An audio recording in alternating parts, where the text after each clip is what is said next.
Bagas bukan siapa-siapa. Lulusan SMA dari desa kecil di lereng Gunung Merbabu. Ia merantau ke Jakarta hanya dengan tekad dan doa dari ibunya yang sedang sakit di kampung. Setelah bertahun-tahun kerja serabutan, nasib mempertemukannya dengan sebuah keluarga kaya raya yang tinggal di kawasan elit Jakarta Selatan. Ia diterima sebagai supir pribadi untuk seorang wanita muda bernama Laras Anggraini, putri tunggal pemilik perusahaan properti besar. Laras dikenal sebagai sosok dingin, disiplin, dan sangat menjaga citra keluarga. Wajahnya cantik, karismatik, dengan penampilan yang selalu sempurna. Tapi di mata Bagas, ia adalah majikan yang jauh tak tersentuh.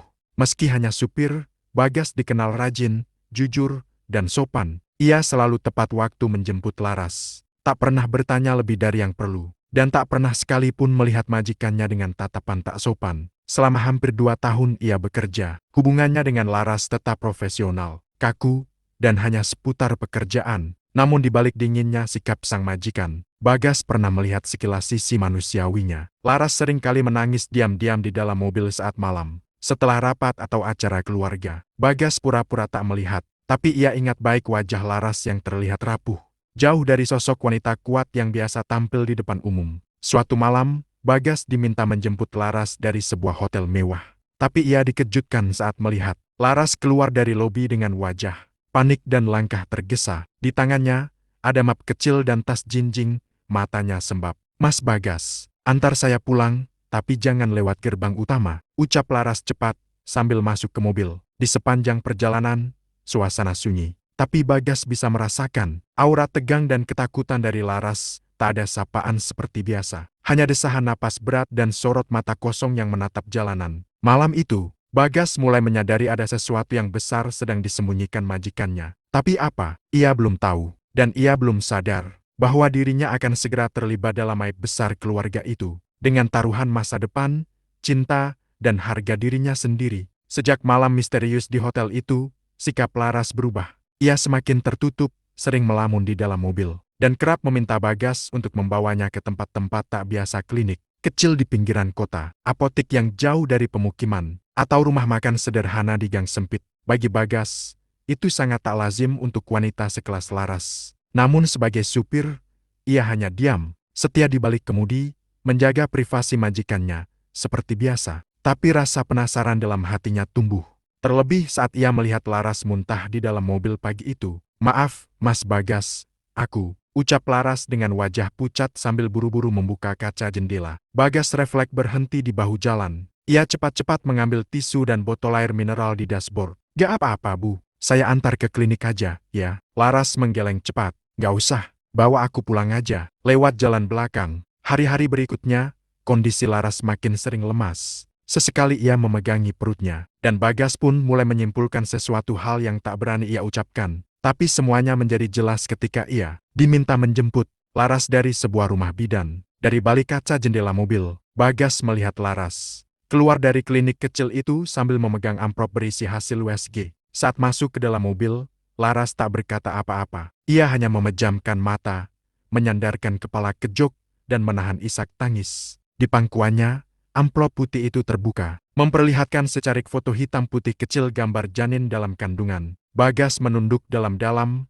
tak berani menatap lewat spion. Tapi hatinya bergetar. Majikannya hamil, bukan oleh suami. Laras belum menikah, itu ia tahu pasti. Tidak ada acara lamaran, tidak ada cincin di jari. Dan dalam dunia keluarga Laras yang penuh gengsi, ini adalah aib besar. Bagas diam, walau pikirannya bergolak. Ia tahu, ini bukan urusannya. Tapi entah kenapa, melihat Laras menangis malam itu, dadanya ikut sesak. Untuk pertama kalinya, ia merasa jarak antara majikan dan supir bukan lagi perkara status. Mereka kini sama-sama menyimpan rahasia. Rahasia yang akan mengubah segalanya. Malam itu hujan deras. Mobil Bagas terparkir di garasi samping rumah mewah keluarga Laras. Ia baru saja mematikan mesin ketika pintu belakang terbuka. Laras berdiri di sana, mengenakan daster panjang, dan wajah tanpa makeup berbeda dari sosok angkuh yang biasanya ia lihat di kantor. "Mas Bagas, ikut saya sebentar," ucapnya pelan, tanpa banyak tanya. Bagas mengikuti langkah Laras menuju ruang tamu kecil di belakang rumah.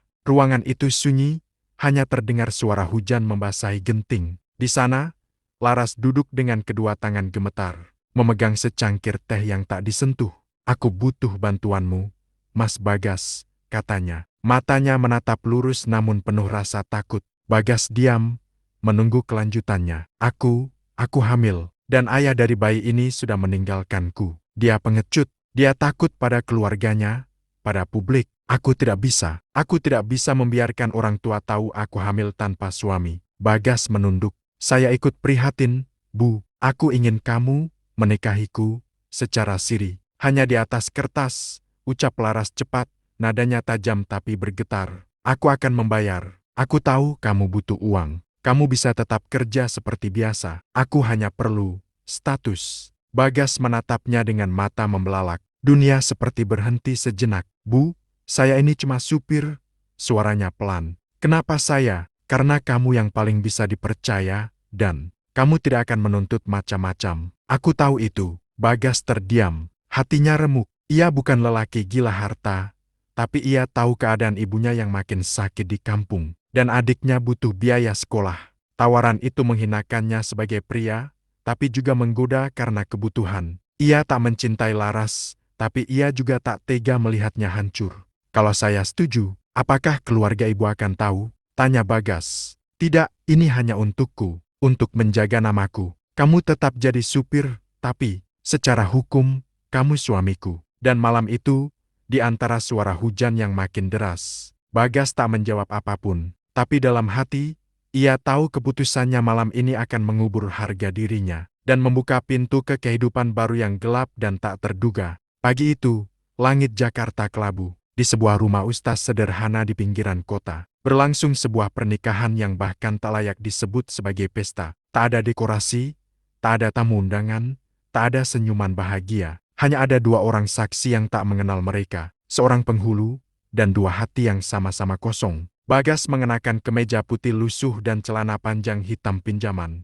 Laras memakai gamis sederhana berwarna krem, wajahnya tanpa riasan. Ia menunduk sepanjang prosesi. Dengan suara pelan tapi tegas, penghulu membacakan ijab kabul. Bagas, dengan tangan dingin dan dada berdebar, menjawab lantang. Saya terima nikahnya Laras Anggraini binti Sutaryo. Dengan mas kawin seperangkat alat salah dibayar tunai. Tak ada tepuk tangan, tak ada peluk haru. Hanya hening. Laras tak menatap Bagas. Setelah akad, ia segera berdiri dan menyodorkan amplop pada ustaz. Selesai. Dalam perjalanan pulang, Laras berkata tanpa menoleh.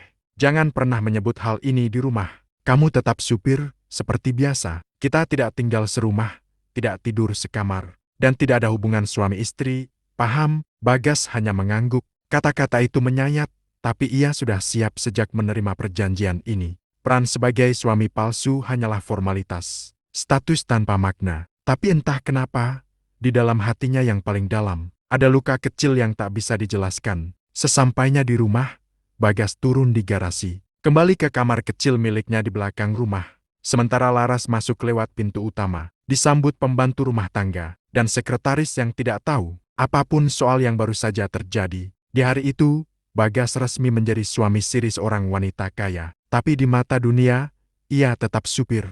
Dan di malam itu, ia menatap langit dari jendela kamarnya yang sempit, bertanya dalam hati, apakah hidup saya kini milik saya sendiri, atau hanya bagian dari sandiwara orang lain?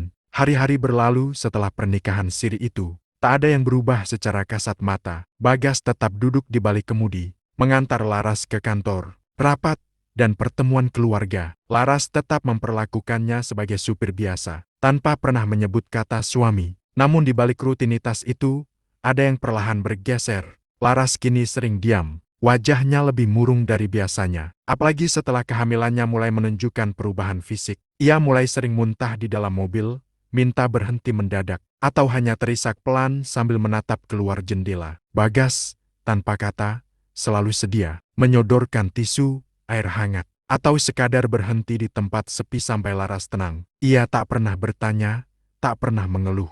Tapi di dadanya, rasa peduli tumbuh pelan-pelan, seperti benih yang diam-diam disiram oleh empati. Suatu malam, Laras tiba-tiba mengetuk pintu kamar kecil Bagas di belakang rumah. Wajahnya pucat, tubuhnya gemetar. Mas Bagas, aku mual parah. Bisa tolong beliin sesuatu? Aku nggak bisa keluar kamar, takut ketahuan pembantu. Ucapnya dengan suara pelan. Bagas langsung bangkit, mengenakan jaketnya, dan keluar tanpa banyak tanya. Ia kembali dengan kantong berisi susu hangat, roti kering, minyak angin, dan bahkan bantal kecil untuk ditaruh di punggung Laras. Laras terdiam. Baru kali itu ia menatap Bagas lama, laki-laki yang ia pilih untuk pernikahan palsu. Justru kini menjadi satu-satunya orang yang peduli padanya tanpa pamrih. "Kenapa kamu lakukan semua ini?" tanya Laras pelan. "Kamu bisa saja benci aku." Bagas tersenyum tipis. "Saya cuma jalani apa yang sudah saya sepakati. Dan saya nggak tega lihat ibu." Maksud saya, Mbak Laras, sendirian." Sejak malam itu, hubungan mereka tak lagi sekaku dulu. Laras mulai sesekali membuka obrolan ringan di dalam mobil. Ia juga mulai memanggil Bagas dengan namanya sendiri, tanpa embel-embel Mas Supir. Dan bagi Bagas, itu cukup untuk membuat jantungnya berdetak lebih cepat. Namun, semakin tumbuh rasa di hati Bagas, semakin sadar ia bahwa cinta yang lahir ini tak punya tempat. Ia hanya suami di atas kertas, tak lebih, dan mungkin tak akan pernah lebih. Waktu berlalu, perut Laras semakin membesar, dan rahasia itu makin sulit disembunyikan. Ia makin jarang muncul di kantor, dan mulai berbohong pada keluarganya dengan alasan kerja remote karena stres pekerjaan. Bagas, di balik perannya sebagai supir, kini juga menjadi perawat diam-diam. Ia yang membelikan vitamin, menyiapkan makanan, bahkan membawa Laras kontrol ke bidan langganan mereka dengan mobil, tanpa pelat kantor. Semua dilakukan larut malam, demi menutupi segalanya dari mata orang luar. Hingga akhirnya, malam itu datang. Laras merintih kesakitan di kamarnya. Pembantu rumah sudah tidur, dan hanya Bagas yang terjaga karena mendengar suara benda jatuh dari lantai atas. Ia segera berlari naik, dan menemukan Laras duduk di lantai, menangis sambil memegangi perutnya. "Mas, sakit, aku." "Air ketubanku pecah," ucapnya gemetar. Tanpa pikir panjang, Bagas mengangkat tubuh Laras dan membawanya ke mobil. Ia ngebut menembus malam, menuju klinik bersalin tempat mereka biasa kontrol. Tangannya gemetar, keringat membasahi dahinya, dan sepanjang jalan ia terus menenangkan Laras yang menjerit kesakitan. Beberapa jam kemudian, saat fajar menyingsing, tangis bayi akhirnya terdengar. Laras menangis, bukan hanya karena rasa sakit itu telah usai, tapi karena kenyataan bahwa anak itu lahir tanpa nama ayah di mata dunia. Ia menatap bayi mungilnya, lalu menoleh ke arah Bagas yang berdiri di balik pintu. "Mas Bagas," ucapnya pelan. "Kamu mau menggendongnya?" Bagas kaget. Ia melangkah pelan, menerima bayi itu dengan tangan gemetar. Saat kulit mungil itu menyentuh dadanya, ada sesuatu yang berbeda menyelimuti hatinya, hangat, tenang, dan penuh rasa sayang. "Namanya siapa, Bu?" tanya Bagas perlahan. Laras terdiam sesaat, lalu menjawab dengan suara berat, "Ayla." "Ayla Bagaskara." Bagas mematung.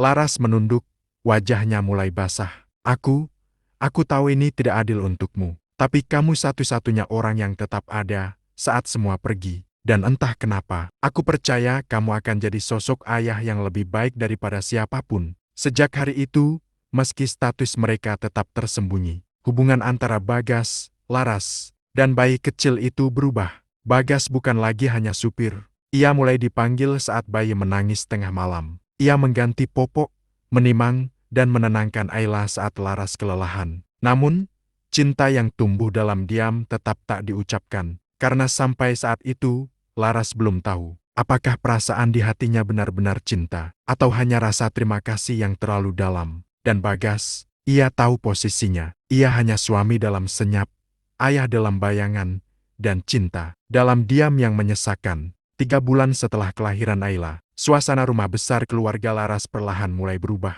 Ayah Laras, Pak Sutaryo, pengusaha kawakan yang keras dan penuh gengsi, mulai curiga. Selama ini, Laras selalu menjadi anak yang teratur, patuh, dan penuh perhitungan. Tapi tiba-tiba menghilang dari publik, tidak aktif di perusahaan, dan tak pernah muncul di acara keluarga. "Dia sembunyikan sesuatu," ujar Pak Sutaryo pada istrinya suatu malam. "Dan aku curiga soal lelaki." Puncaknya terjadi saat salah satu saudara jauh berkunjung tanpa kabar, dan tanpa sengaja melihat botol susu bayi di dapur. Ia bertanya, tapi pembantu rumah hanya bisa gagap. 2 hari kemudian, keluarga besar datang mendadak ke rumah. Laras panik. Ia bergegas menyembunyikan Ayla di kamar belakang bersama Bagas. Saat pintu diketuk Pak Sutaryo, wajah Laras pucat seperti mayat. "Mana anak itu, Laras?" bentaknya. Aku nggak tahu maksud Papa," jawab Laras gemetar. Pak Sutaryo menyusuri rumah, lalu mendengar suara tangis bayi dari dalam kamar kecil dekat dapur. Dengan langkah cepat, ia membuka pintu dan di sana, ia melihat pemandangan yang menghancurkan harga dirinya. Bagas, sang supir, sedang menggendong bayi mungil dengan ekspresi cemas. Apa-apaan ini? Siapa ayah anak itu? Laras berlari masuk. Papa, aku bisa jelaskan. Jangan bohong, jawab aku. Laras menangis. Tubuhnya gemetar. Dan di hadapan seluruh keluarganya yang kini memenuhi ruang tamu, ia akhirnya berkata, Bagas, suami siri aku, dia ayah dari anakku. Seisi ruangan hening, lalu ledakan kemarahan pun pecah. Hinaan, teriakan, dan ancaman mewarnai rumah besar itu. Pak Sutaryo nyaris memukul Bagas jika Laras tidak melindungi tubuh pria itu dengan tubuhnya sendiri. Kamu tega, Laras, kata ibunya dengan mata berlinang. Kamu nodai darah keluarga ini, menikah dengan supir. Bagas tak berkata apapun, ia hanya menunduk, menggenggam Ayla erat di dadanya, sambil menahan napas yang bergetar. Hari itu, rahasia mereka pecah seperti kaca jatuh ke lantai marmer. Dan hari itu juga, Bagas didepak dari rumah. Laras menangis, memohon, tapi ayahnya sudah tak bisa diajak bicara. Sore itu, dengan satu tas kecil dan bayi yang tak henti menangis, Bagas keluar dari gerbang besar rumah keluarga Laras, tanpa istri, tanpa rumah, tanpa tempat kembali. Tapi jauh di dalam hatinya, ada satu tekad yang tak akan dia lepaskan. Aku mungkin bukan siapa-siapa, tapi aku akan jadi ayah yang baik untuk Ayla, meski dunia menolak keberadaanku. Sejak Bagas diusir dari rumah keluarga Laras, dunia seolah runtuh bagi wanita itu. Ayla menangis setiap malam, seolah mencari sosok yang selalu menggendong dan menyanyikannya lagu pelan. Rumah yang dulunya megah dan hangat, kini terasa seperti penjara penuh penyesalan. Laras berulang kali mencoba berbicara dengan ayahnya, tapi tak pernah diberi kesempatan. Kalau kamu pilih supir itu, kamu keluar dari rumah ini. Anggap saja kamu bukan anakku lagi, ujar Pak Sutaryo dengan mata membara. Sementara itu, Bagas menumpang tinggal di rumah kos kecil di pinggiran kota. Ia berhenti bekerja sebagai supir. Semua uang tabungannya digunakan untuk membeli susu, popok, dan kebutuhan Ayla karena Laras diam-diam menitipkan anaknya padanya beberapa hari setelah pengusiran itu. Ia tak tahan melihat Ayla terus menangis, dan tahu, satu-satunya yang bisa menenangkan bayi itu adalah Bagas. Namun status mereka kini menggantung. Suami istri yang terpisah paksa, cinta yang terlambat tumbuh, dan tak punya tempat di hadapan dunia. Di suatu sore hujan, Laras nekat datang ke kos Bagas. Berdiri di depan pintu, sempit sambil membawa seikat pakaian, bayi dan sebuah payung kecil. Wajahnya basah entah karena hujan atau air mata. Bagas. Suaranya lirih. Aku salah. Bagas yang sedang menimang Ayla mematung. Laras masuk pelan, duduk di lantai, dan menatap mereka berdua dalam diam. Setelah beberapa saat, ia berkata, awalnya, aku cuma butuh kamu untuk menutupi aibku. Tapi setelah semua ini, setelah melihat caramu merawat Ayla, caramu melindungiku meski dihina, aku sadar.